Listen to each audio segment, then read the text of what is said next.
Je m'appelle Hugues Chauveau, je suis ingénieur fourrage sur la station de La Jaillère d'Arvalis Institut Végétal et je travaille particulièrement sur la qualité des fourrages et leur valorisation par les bovins. Les usages des sorgho sont multiples. On retrouve notamment des sorgho pour la production de fourrage destinés à l'alimentation animale ou à la méthanisation.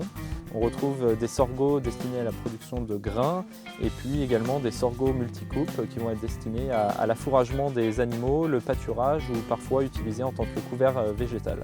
Les sorgho sucriers monocoupes dits ensilage de haute valeur nutritionnelle se caractérisent par une teneur élevée en fibres digestibles et en sucre soluble.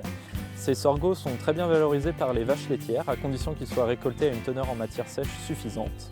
Incorporés dans une ration à base de maïs fourrage, ils permettent généralement une légère augmentation du taux butyreux couplé à une légère baisse du lait brut, ce qui n'a pas d'influence sur la production de lait standardisé.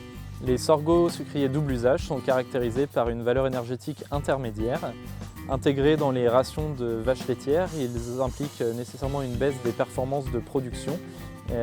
Lorsque 50% du maïs fourrage est substitué par du sorgho double usage, on constate une baisse des performances de l'ordre de 10% qui n'est pas compensée par la hausse du taux butyreux.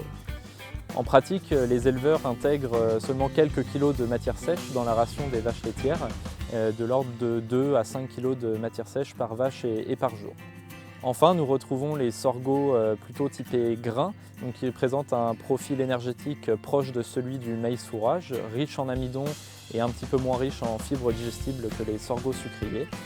Ces sorgho sont généralement très bien ingérés par les vaches laitières et les jeunes bovins à l'engraissement pour des productions de viande ou de lait équivalentes à celles d'un maïs fourrage lorsqu'ils sont incorporés à 50% de la ration en complément du maïs fourrage.